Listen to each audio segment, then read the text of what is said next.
11 ঘন্টা টানা হিমশীতল জলে সাঁতার কেটে ইংলিশ চ্যানেল জয় করলেন সুন্দরবনের তরুণ রবিন বলদে। তার অদম্য জেদ, ইচ্ছেশক্তি এবং একাগ্রতা তাকে পৌঁছে দিল স্বপ্নের শিখরে। তার হাত ধরেই বাঙালির মুকুটে নতুন পালক। কঠিন ও বিপদসংকুল এই জলপথ কিভাবে পার করলেন তিনি, শুনলে অবাক হবেন আপনিও। পশ্চিমবঙ্গের দক্ষিণ 24 পরগনা জেলার ক্যানিংয়ের তালদির বাসিন্দা রবিন বলদে টানা 11 ঘন্টা ধরে তিনি হিমশীতল জলে সাঁতরেছেন, লড়াই করেছেন বিশাল ঢেউ ও প্রতিকূল প্রাকৃতিক পরিবেশের বিরুদ্ধে। কঠিন পরিস্থিতিতেও হাল ছাড়েননি তিনি। তার এই একাগ্রতা, তার এই অদম্য ইচ্ছেশক্তির হাত ধরেই শেষ পর্যন্ত ইতিহাসের পাতায় স্থান করে নিলেন তিনি। ইংল্যান্ড ও ফ্রান্সের মধ্যবর্তী এই জলপথটিকে দারুণ চ্যালেঞ্জিং বলে মনে করা হয়। সমগ্র বিশ্বের সাঁতারুদের জন্য এই জলপথ বিশাল চ্যালেঞ্জ হিসেবে পরিচিত। তবে যতই কঠিন হোক, স্বপ্ন জয় করতে ফিরতে রাজি নন তিনি। হাসি মুখে চ্যালেঞ্জ জয় করেছেন রবিন। সমগ্র বাংলার কাছে তিনি গর্ব। তবে শুধু চ্যালেঞ্জিং চ্যানেল জয় করেই নয়, সুন্দরবনের রবিন ম্যানগ্রোভ অরণ্য রক্ষার বার্তাও তুলে ধরেছেন গোটা বিশ্বের কাছে। সকাল থেকে টানা সাঁতার শুরু করেছিলেন রবিন বলদে। তিনি সাতটি অতিক্রম করেন দীর্ঘ 34 কিলোমিটার এই জলপথ।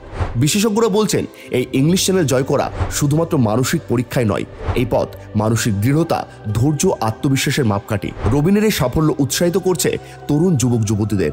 আগামী দিনে রবিনের পথ অনুসরণ করে ইংলিশ চ্যানেল জয় করার স্বপ্ন দেখবেন অনেকেই।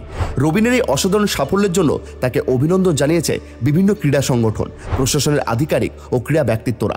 এই সাফল্যে উচ্ছ্বসিত রবিন নিজেও, কারণ এই জয় বহু পরিশ্রমের ফসল। রবিনের সাফল্যে আনন্দিত পরিবার থেকে শুরু করে স্থানীয়রাও। একজন দায়িত্ববান নাগরিক হিসেবে রবিন বাদাবন রক্ষার পাশাপাশি জলবায়ু পরিবর্তন নিয়ে সচেতনতা প্রসারের চেষ্টাও করেছেন।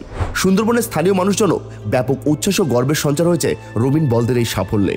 স্বপ্ন জয় করার পর রবিন জানান, ইংলিশ চ্যানেল জয়ের স্বপ্ন তার দীর্ঘদিনের, বহুদিন ধরে প্রস্তুতি নিচ্ছিলেন। তার এই জয় শুধু নিজের জয় নয়, বরং বাংলার জন্য, এমনকি দেশের জন্য তিনি লড়েছেন।